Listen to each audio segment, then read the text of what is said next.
Je vous cacherai pas qu'on a encore quelques câbles à brancher dans ce studio, mais quoi qu'il en soit, on a commencé. Début de la semaine avec Keynote Apple. Ici, numéro un des technos. Les technos sont là pour vous parler de l'actu de la semaine, chaque semaine. Et ça se passe maintenant.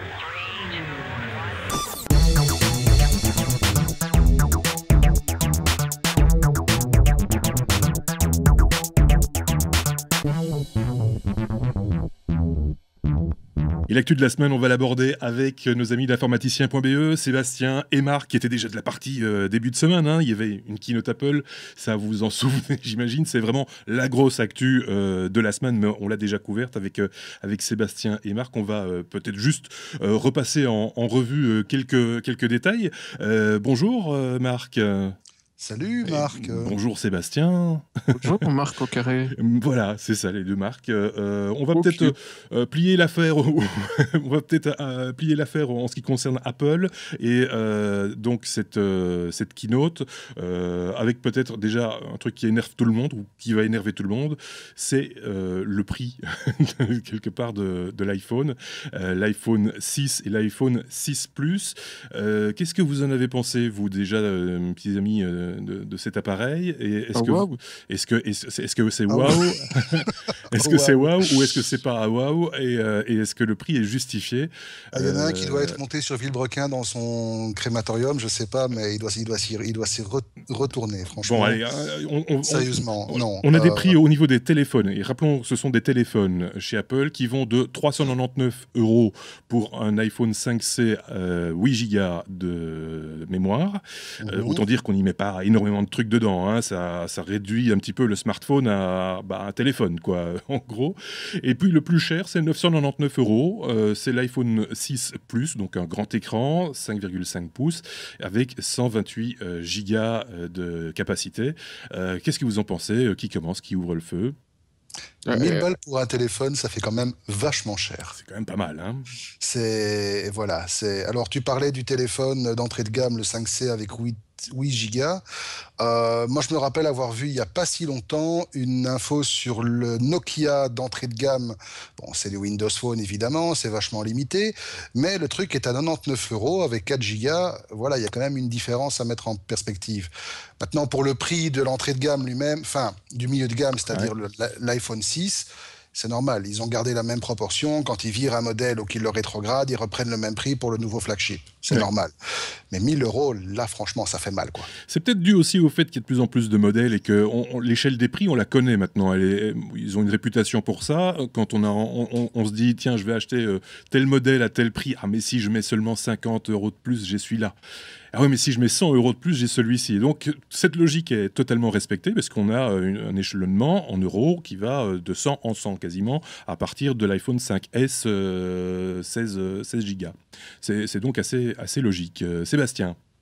Oui, sauf que la logique de la mémoire a quand même vachement changé en quelques années, et donc C'est vrai. 100 balles de différence pour passer de 64 à 128, Ouais. bon, c'est quand même un petit peu... À On un pourrait- moment, il faut arrêter de jouer, quoi. Ouais, c'est ça. Serait peut-être plus justifié de creuser le prix d'un modèle à l'autre et d'avoir des prix plus serrés par rapport aux appareils, enfin à la mémoire des appareils, tu penses? Oui, ou alors quand ils font la version en or, d'effectivement de péter le prix au-dessus des 1000 €, parce qu'il y a quand même des marchés où il est au-dessus des 1000 €. Ça fait quand même mal pour un téléphone. Ouais. Qui est juste Mais doré la en mémoire, plus, hein. c'est quand même plus Ouais. justifié de faire cette telle différence aujourd'hui sur... c'est comme si on te faisait encore payer sur ta bagnole le rétroviseur à droite. Enfin, je suis Ou désolé. le cendrier, ou des Oui, choses. le cendrier, Sur c'est gratuit. c'est marrant parce que quand tu dis ça, c'est vrai dans les voitures bas de gamme. C'est-à-dire que ce sont des accessoires que l'on fait payer plus cher, alors que les voitures haut de gamme en général sont plus équipées. Voilà.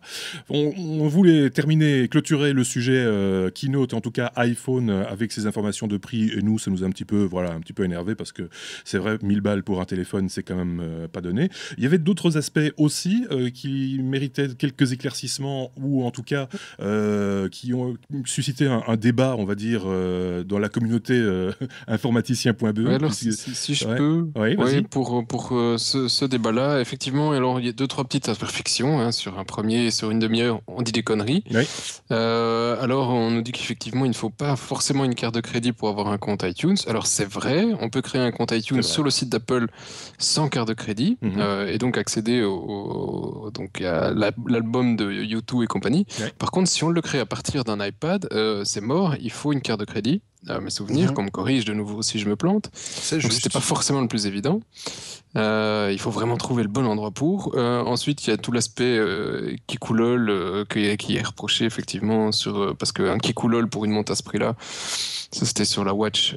Bon, c'est vrai que, mais pour moi, effectivement, tu auras quand même des ados de 15 ans qui vont essayer de l'avoir et même des plus grands. Et je garde l'étiquette Kikulol sur ce produit. Ouais.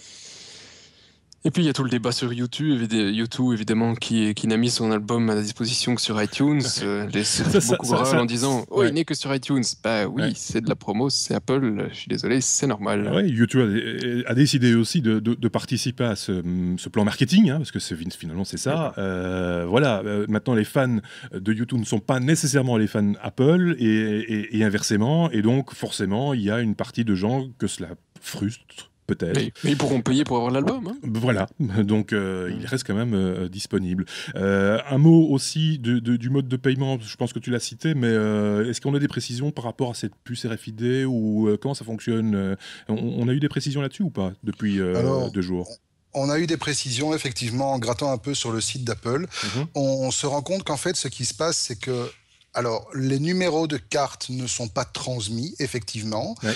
Ce qui se passe, c'est qu'au moment du paiement, ponctuellement, le système crée ce qu'ils appellent un DAN, un Digital Asset Number, enfin Authentication Number, qui est unique, qui comporte des données qui sont cryptées, qui sont élaborées sur base de l'ID du téléphone, de l'ID du terminal, et qui sont renvoyées vers le prestataire de paiement pour assurer le paiement. Et cette information, effectivement, ce DAN, n'est jamais enregistré ni chez Apple, ni chez personne d'autre. C'est une donnée volatile qui ne vit que le temps de la transaction. Par contre, là où le débat se pose, c'est à partir du moment où pour pouvoir alimenter le système côté smartphone, il faut avoir saisi au moins une carte de crédit, ce qui sera le cas pour la majorité des gens. D'autres vont l'utiliser avec 2-3 cartes, mais évidemment, c'est plus rare. Et que l'alimentation de la carte de crédit se fait via iTunes exclusivement. Apple sait ce que tu achètes et où tu achètes. Et le gros débat pour l'instant, c'est, premièrement, est-ce que les gens vont accepter de vivre d'utiliser le système avec une zone de flou quelque part où les choses ne sont pas clairement définies, même si Apple prétend que les données ne sont pas enregistrées. À la base, on sait quelles le sont. Le numéro de carte de crédit, il est stocké chez eux. L'historique, on ne sait pas. Il y a un doute. Donc ça va être la première chose. Est-ce que les gens vont accepter de l'utiliser tel quel? Et deuxièmement, est-ce qu'in fine, ces données ne vont pas ressortir un jour ou l'autre, peut-être à l'occasion d'un hack, il y a encore Gmail qui a perdu 5 millions d'adresses hier, ou tout simplement sous forme de stats d'exploitation, je ne sais pas. Il y a effectivement une petite question au niveau de la privauté des données qui sont exploitées ici. Juste un mot, et on clôture là l'aspect Apple. On aura certainement l'occasion d'en reparler avec d'autres intervenants dans ce podcast, c'est sûr. Tu viens de parler de Gmail, de ces adresses qui ont fuité. 5 millions d'adresses ont fuité. Est-ce qu'il faut s'alarmer? Est-ce qu'il faut changer dès maintenant son mot de passe, tu penses? Alors, non. Il y a un site qui s'appelle asitleak.com. On mettra le lien sur le site qui permet de vérifier rapidement, en entrant simplement l'adresse email. Il n'y a pas de log derrière, rien du tout, si le compte incriminé est impliqué ou pas. Et en fait, simplement, il te donne, si le compte est incriminé, et il te redonne les 2 premières lettres du mot de passe correspondant à ce compte. Moi, j'ai fait le test avec une dizaine de comptes Gmail, les miens, ceux de la famille, etc. J'avais un compte incriminé, mais c'était les 2 premières lettres d'un mot de passe que j'utilisais il y a 2 ans. Donc, effectivement, on rappelle la règle, changez régulièrement vos mots de passe, évitez de répliquer le même mot de passe sur tous les sites. Il y a des moyens assez simples pour se construire des bibliothèques de mots de passe sans avoir des problèmes de mémoire monstrueux. Voilà, c'est de la sécurité pure et simple. Ok, donc on ne s'alarme pas plus que ça, mais on est quand même prudent, c'est ce qu'il fallait préciser. Pour ce qui s'agit des informations passées qu'on n'a pas abordées parce qu'on n'était pas encore prêt, on n'était pas encore là, il y a eu l'IFA tout de même qui s'est déroulé à Berlin, donc c'est le deuxième grand rendez-vous annuel des nouvelles technologies. Il y a le CES à Las Vegas et puis il y a l'IFA de Berlin. Je voulais quand même vous toucher un mot des grandes tendances de ce salon, parce qu'il y a toujours dans ces salons-là des grandes tendances qui émergent. C'est les écrans de plus en plus grands au niveau des smartphones. On est de plus en plus devant des appareils phablettes, donc à moitié téléphone, à moitié tablette. J'en veux pour preuve, par exemple, chez Samsung, cet appareil, le Samsung Galaxy Note Edge, qui est assez volumineux. Vous savez, c'est celui avec l'écran qui est légèrement courbé d'un côté. Il paraît qu'au niveau ergonomique, c'est mieux. On ne demande qu'à voir, on ne demande qu'à tester, évidemment. Chez Sony, également, il y a de l'embonpoint au niveau de certains appareils, comme par exemple sur le Sony Xperia Z3 qui a pris aussi un petit peu d'embonpoint. Bon, ça va, il tient encore en main, mais bon, ça reste quand même un appareil plus grand que la moyenne. Huawei, le chinois, propose également des appareils de grande taille.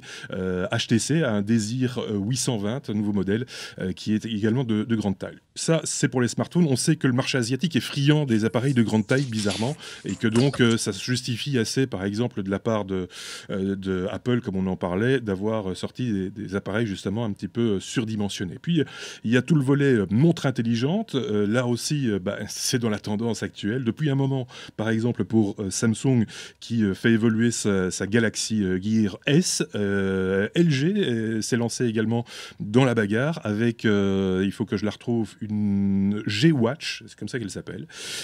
C'est assez banal comme design, c'est très carré, très, voilà, c'est un petit peu froid, je trouve, personnellement.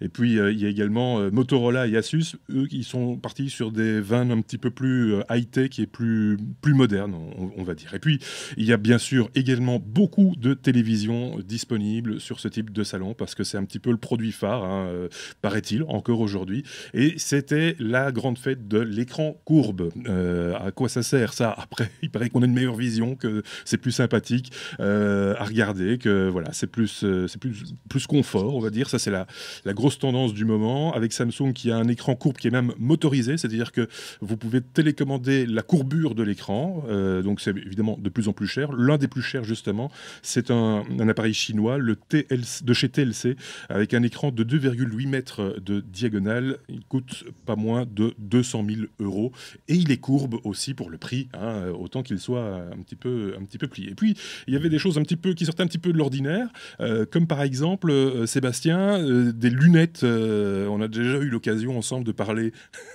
lunettes. Et pourtant, je n'en mets pas. Et pourtant, tu n'en portes pas. Et des lunettes, comment on va appeler ça, de virtualisation, on peut dire ça ou pas? Oui, c'est ça, c'est un casque virtuel. C'est un casque virtuel qui est signé... qui est signé Samsung. Qui est signé Samsung, voilà. Qui s'appelle... Attendez, j'ai retrouvé le nom. Le Galaxy Gear. Voilà. Qu'est-ce qu'on peut en dire, Sébastien? Eh bien, on peut en dire que... c'est assez intelligent. Quand j'ai vu l'annonce, le communiqué de presse, parce que je les reçois, Oui. leur diarrhée de communiqué autour de l'IFA, parce qu'on peut appeler ça quand même une diarrhée. Chez Samsung, ils y vont. Si on en reçoit 2 par jour pendant au minimum. Oui. Ouais. D'autres aussi, mais Samsung, c'est vrai que c'est d'un coup, on prend... Ah, ils sont sortis quelque chose. Et donc j'ai vu la photo du truc, je me dis tiens, un casque virtuel, ça me rappelle les années 90 avec ces bons vieux Power VR et des trucs comme ça dont tout le monde vomissait dans tous les coins, mais plus personne ne se souvient. Et donc je regarde un petit peu le truc parce que ça m'amuse ce genre de technologie, je pense qu'on l'a compris. Et donc effectivement, je trouve que le mouvement est très intelligent parce qu'ils sont associés à... Mince, je retrouve plus le nom, mais Marc pourra me le dire. Oculus Rift, non? Oui, c'est ça, oui. Oculus. Oui. Marc, je pense que tu as débranché ton micro.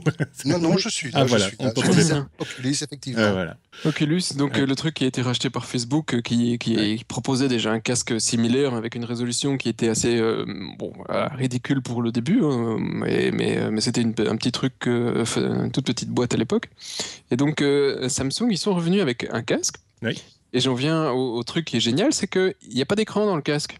D'accord. C'est une tablette, la nouvelle Galaxy Note 4 que vous achetez, qui fait tablette Android tout à fait classique, avec donc voilà, les écrans, les trucs super AMOLED, comme je le disais, 2500 machin. Écran surdimensionné, comme voilà, c'est presque une tablette, hein, c'est un smartphone, mais c'est un. Oui, c'est une phablette, quoi. Ouais, c'est ça, voilà. Voilà, c'est la phablette avec tout ce qu'il faut, le gros truc, le bel écran, enfin on va pas faire toutes les caractéristiques du truc. Et à partir du moment où vous le tapez dans le casque, il y a un petit trou pour le mettre dedans, mais voilà, vous avez un double écran et vous pouvez faire vous pouvez regarder un truc en 3D avec. Je trouve ça assez génial. C'est pas mal, hein. Donc vous n'avez que un device à acheter qui sert effectivement à taper en gros, c'est un gros truc en plastique avec quelques capteurs en plus qui vous permettent de savoir qu'on tourne la tête, on avance, on a l'air fin aussi avec ce machin-là. Hein. Je veux dire, c'est pas avec ça qu'on va se promener en rue, soyons clairs. Non, mais c'est pour du jeu vidéo, pour de la 3D, ou pour regarder un film en 3D dans son lit, comme Marc en a certainement envie. C'est effectivement un truc, je me suis dit, le truc me plaît. Maintenant, bon, il y a un truc qui me plaît un peu moins, comme d'habitude. C'est le prix, parce qu'au prix de la tablette de base, la Galaxy Note 4 est quand même annoncée à 749 €. Il faut rajouter 200 € rien que pour le casque vide, qui en fait, sans la tablette, ne sert de cale-porte à la rigueur. Oui, c'est ça, cale-porte. Et donc ici, pour 1000 €, encore une fois, on en reparlait, je rajoute 100 € et je commence à avoir les premiers casques de Sony. Oui. Tu vois, bon. Oui, mais il n'y a pas une tablette en même temps. Non, c'est pas une tablette, c'est vrai, mais je reconnais que le système est très très très sympathique. Donc c'est ingénieux. Voilà, c'est ingénieux. Ça a l'air d'être de qualité au niveau fabrication. Ça a pas l'air d'être non plus un brol, quoi. Hein. Je veux dire, c'est quand même, ça a l'air d'être quand même. Ça a quand même l'air d'un con, apparemment. Hein. Oui, mais tu sors pas avec. Est-ce qu'on paye cher pour avoir cette impression? C'est la question que je voudrais vous poser. Moins de 1000 balles. Le prix d'un iPhone 6 Plus. Voilà, c'est un peu ça. Tiens, Marc, on va peut-être quitter ce domaine. On va parler de tout à fait autre chose, puisque on a cité Facebook dans le rachat d'Oculus en l'occurrence.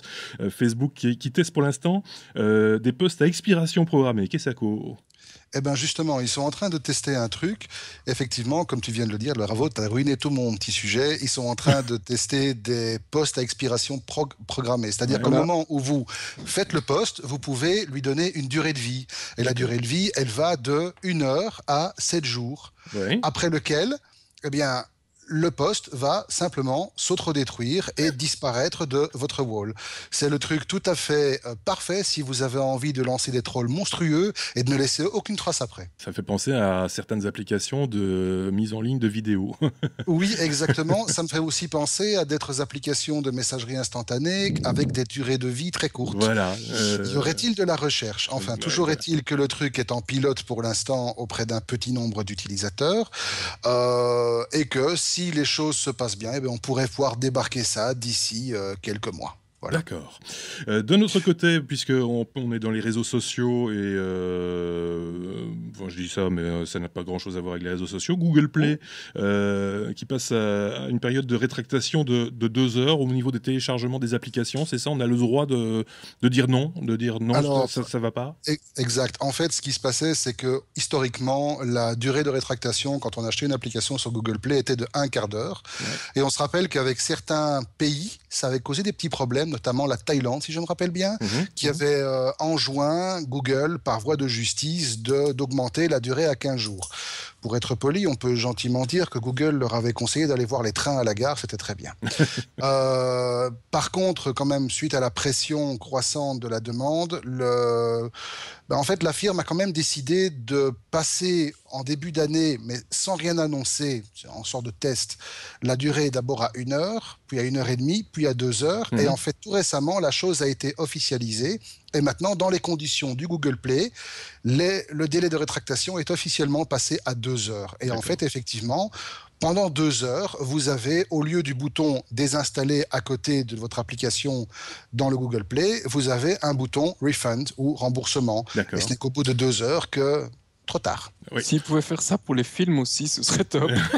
Mais apparemment, ils comptent le passer à l'ensemble du catalogue bouquins, Mais ce ne sera pas aussi rapide, évidemment. C'est ça. 2 heures, c'est top. Oui. Enfin, ceci dit, si le film dure 2h05, c'est ballot quand même. Voilà. Ça peut être très vite embêtant.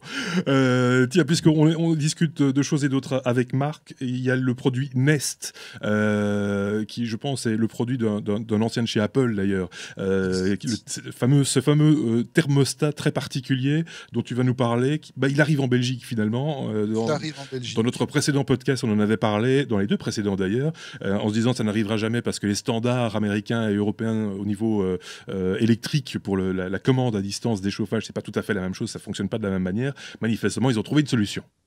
Alors, ils ont trouvé une solution et effectivement, le thermostat connecté et le détecteur de fumée connecté arrivent tous les 2 en Belgique. Alors, on n'a pas encore de date précise, mais ça devrait se faire, à mon avis, d'ici la fin de l'année.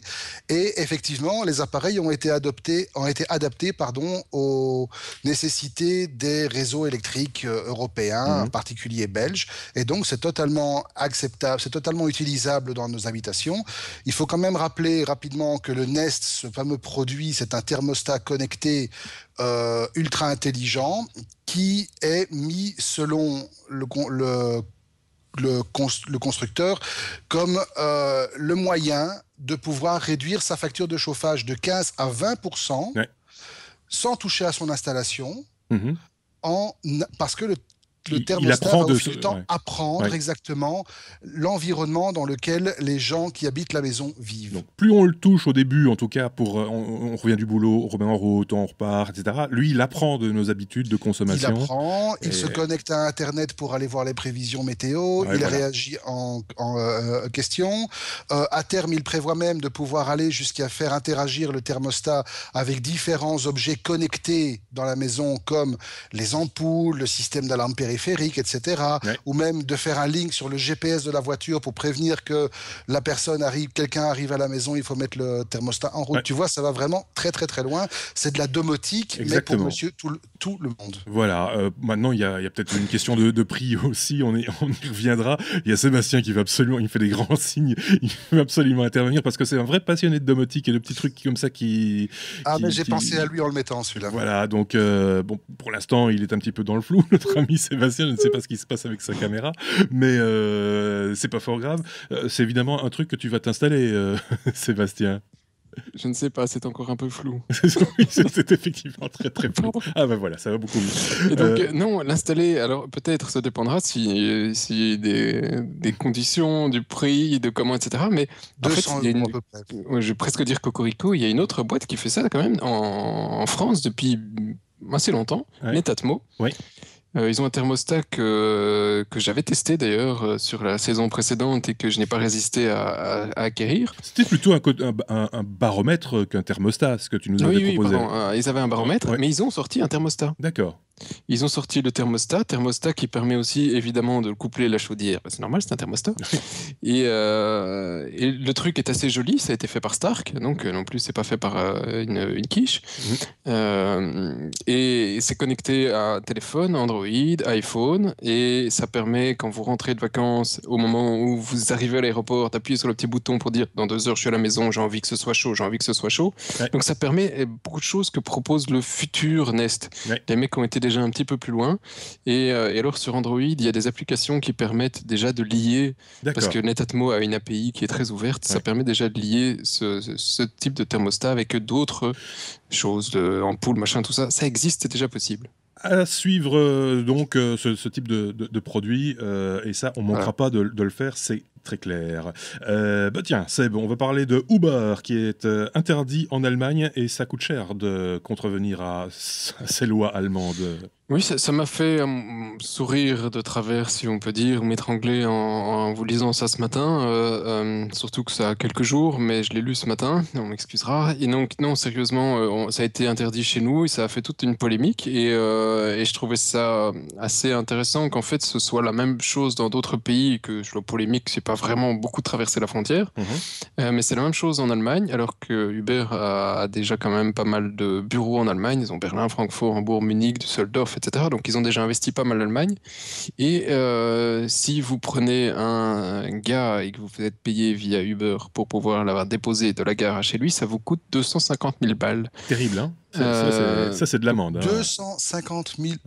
Ouais. Ouais, donc, on n'a pas vraiment envie, parce que, rappelons la polémique qui a lieu encore actuellement à Bruxelles, les professionnels de la profession, appelons-les comme ça, les taximens, se sont un petit peu révoltés contre l'arrivée de ce principe de covoiturage qui est Uber.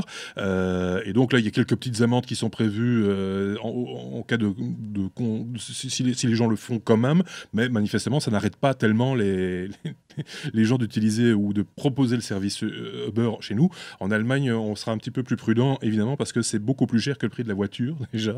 Donc, c'est aussi une affaire à suivre éventuellement. Sébastien, Colruyt se lance dans le paiement mobile avec un partenaire. Lequel ?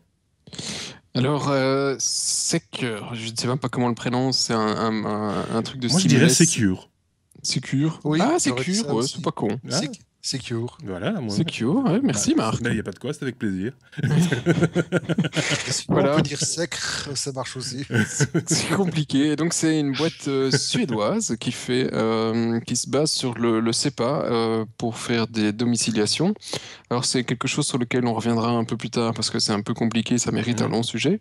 Mais ce qu'il faut savoir ici en l'occurrence, c'est que donc le système arrive en Belgique pour début de l'année prochaine. Ça vient d'être annoncé et ça vous permettra avec votre smartphone de payer dans tous les magasins du groupe Colruyt. Donc Colruyt, OK, Bio, Spar, Retail, Dreamland, Dreamaby, ça fait déjà quelques bons magasins, enfin quelques bons sans jugement, une belle magasins brochette, en Belgique. Ouais. Je voulais le mettre comme ça en valeur parce qu'aujourd'hui le paiement mobile en Belgique est quand même pas encore très répandu et que même si Apple va lancer ses trucs aux États-Unis, chez nous on est encore le parent pauvre et qu'ici voilà, il y a des startups européennes qui commencent à avoir un peu de succès, donc c'est pas mal, c'est chouette et j'espère qu'on en aura encore d'autres parce que il y a Five Dot aussi qui essaye de se lancer en Belgique. Il y en a quelques-uns qui essayent, ou nos amis de chez Flashies, mais celui-ci est le premier à faire une belle annonce pour l'année prochaine. Donc ça va suivre également. C'est vrai qu'on se pose souvent la question comment, parce qu'il y a plein d'outils maintenant qui nous arrivent dans nos smartphones, entre autres, etc. Et des moyens de paiement, finalement, on les voit peu ou rarement. Ça commence à s'installer, ça commence à se populariser, à rentrer dans la population, quoi. En gros, c'est un peu ça l'idée. C'est un peu, oui, mais ça prend un peu longtemps au goût des gens. Mais ici, dès qu'on touche au portefeuille, à l'argent, au mode de paiement, etc., bon, ça crée quand même... On y va un petit peu reculant, quoi. Mais il faut savoir que leur techno ici, alors si on compare celle qui existe, tout le monde parle du NFC pour le paiement mobile, NFC, c'est bien. Le NFC n'est malheureusement pas sur tous les smartphones, pas les bas de gamme, et seulement sur les iPhones à plus de 1000 balles. Ici, ça fonctionne aussi bien en NFC qu'avec un code QR. Flashies fait ça aussi avec un code QR, donc ça permet quand même déjà une ouverture plus large au smartphone parce que c'est juste un gros code barre qu'on affiche sur votre smartphone. D'accord. On arrive tout doucement à la fin de ce numéro 1.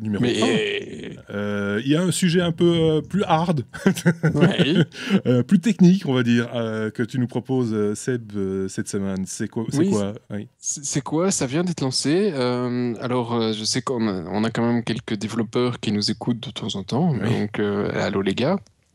Et ça intéressera peut-être le monsieur tout le monde parce s'il a envie de jouer, il y a des versions gratuites qui sont disponibles pour commencer.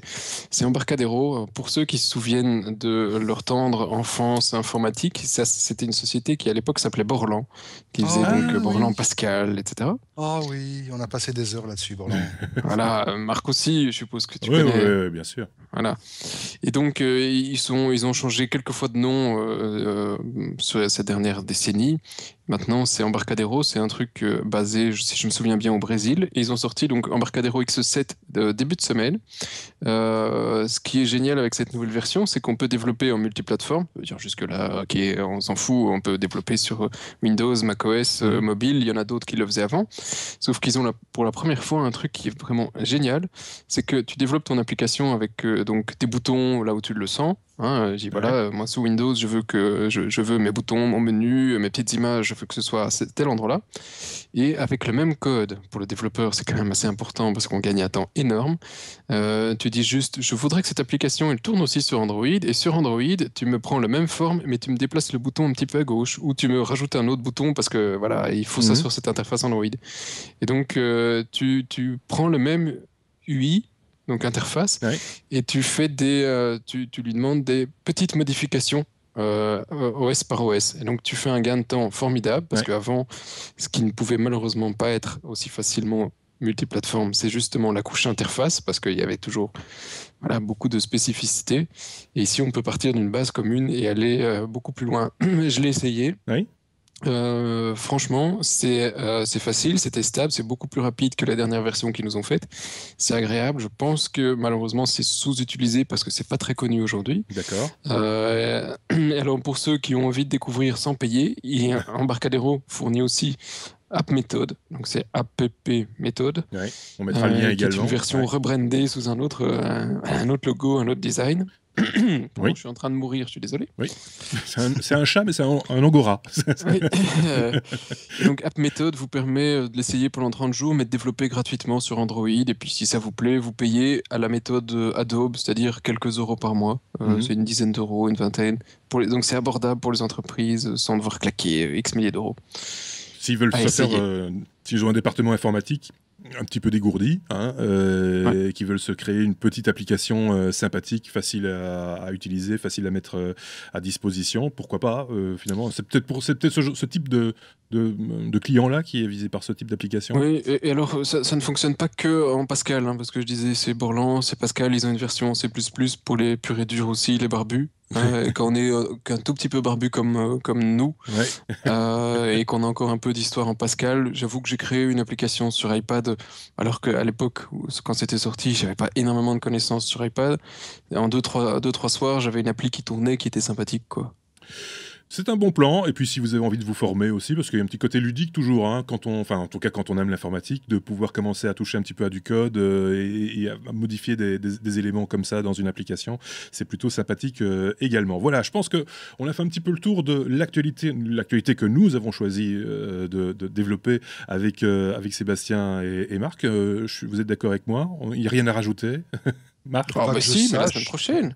On va regarder pour la semaine prochaine, bien sûr, et on imagine qu'il y aura encore plein de choses à dire et des nouveautés à développer dans notre prochain numéro. Bien entendu, Sébastien et Marc seront de la partie dans les prochains numéros, mais d'autres aussi, vous le savez. C'est une grande équipe, une grande famille, les technos. N'oubliez pas d'aller jeter un coup d'œil sur notre site, lestechnos.be, compte Facebook, Twitter, etc., etc. Merci à tous les deux. Merci Marc, merci Sébastien. Merci. Au revoir. Pas de problème, Marc. À très bientôt, au revoir. Au revoir.